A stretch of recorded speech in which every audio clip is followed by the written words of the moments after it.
September Day was darkened by the worst attack on the American people in our history. The images of 9/11 are seared into our national memory. Hijacked planes cutting through a cloudless September sky, the Twin Towers collapsing to the ground, black smoke billowing up from the Pentagon, the wreckage of Flight 93 in Shanksville, Pennsylvania, where the actions of heroic citizens saved even more heartbreak and destruction. And yet we know that the worst images are those that were unseen to the world. The empty seat at the dinner table, children who were forced to grow up without their mother or their father, parents who would never know the feeling of their child's embrace, nearly 3,000 citizens taken from us, leaving a gaping hole in our hearts. In 2001, in our time of grief,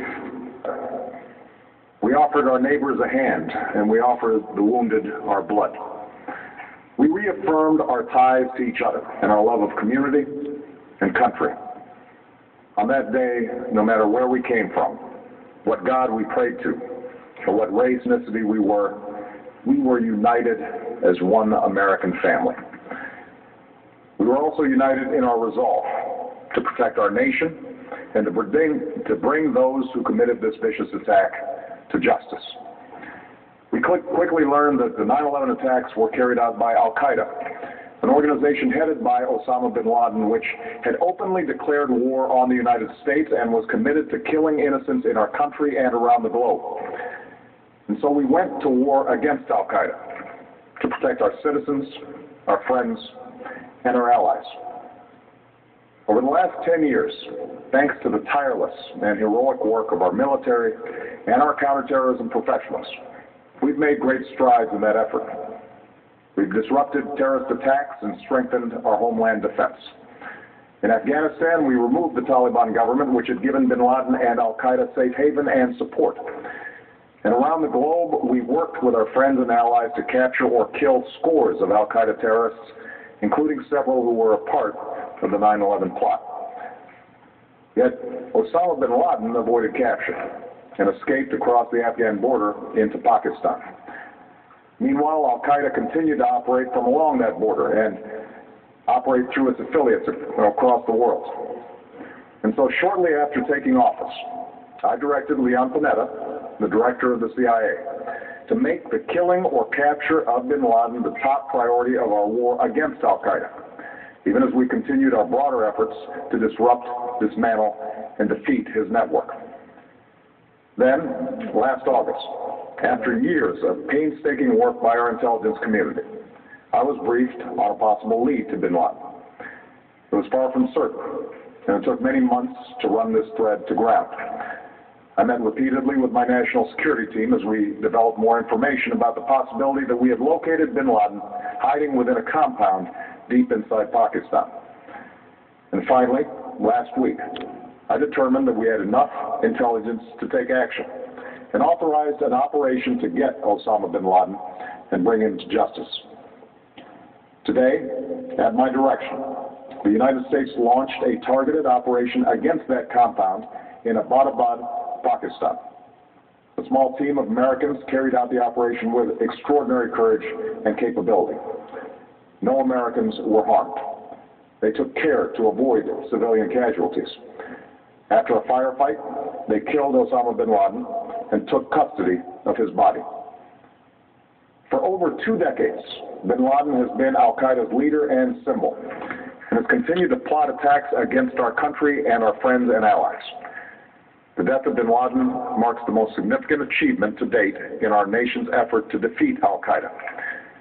Yet his death does not mark the end of our effort. There's no doubt that Al-Qaeda will continue to pursue attacks against us. We must, and we will, remain vigilant at home and abroad. As we do, we must also reaffirm that the United States is not and never will be at war with Islam.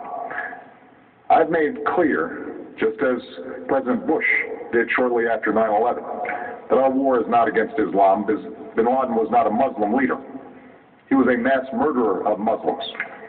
Indeed, Al-Qaeda has slaughtered scores of Muslims in many countries, including our own. So his demise should be welcomed by all who believe in peace and human dignity. Over the years, I've repeatedly made clear that we would take action within Pakistan if we knew where bin Laden was. That is what we've done. But it's important to note that our counterterrorism cooperation with Pakistan helped lead us to bin Laden and the compound where he was hiding. Indeed, bin Laden had declared war against Pakistan as well and ordered attacks against the Pakistani people. Tonight, I called President Zardari, and my team has also spoken with their Pakistani counterparts. They agree that this is a good and historic day for both of our nations. And going forward, it is essential that Pakistan continue to join us in the fight against al-Qaeda and its affiliates. The American people did not choose this fight. It came to our shores and started with the senseless slaughter of our citizens. After nearly 10 years of service, struggle, and sacrifice, we know well the costs of war.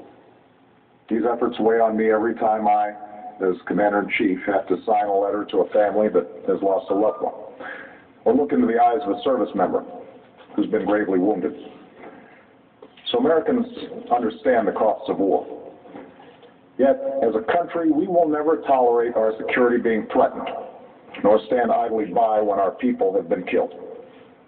We will be relentless in defense of our citizens and our friends and allies. We will be true to the values that make us who we are. And on nights like this one, we can say to those families who have lost loved ones to al-Qaeda's terror, justice has been done. Tonight we give thanks to the countless intelligence and counterterrorism professionals who've worked tirelessly to achieve this outcome.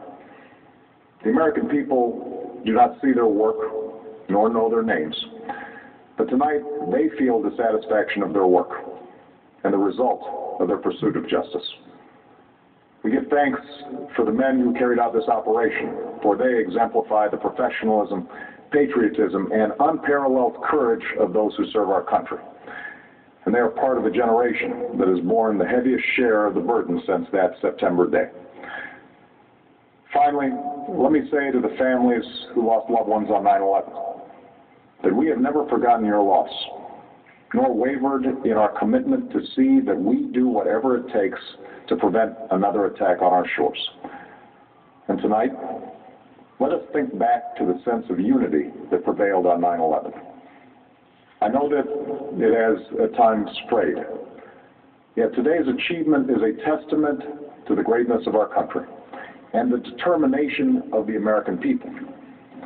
The cause of securing our country is not complete, but tonight we are once again reminded that America can do whatever we set our mind to.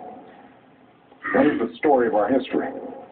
Whether it's the pursuit of prosperity for our people, or the struggle for equality for all our citizens, our commitment to stand up for our values abroad, and our sacrifices to make the world a safer place.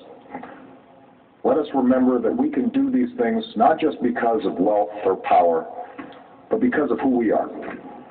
One nation, under God, indivisible, with liberty and justice for all. Thank you. May God bless you. And may God bless the United States of America. And with that,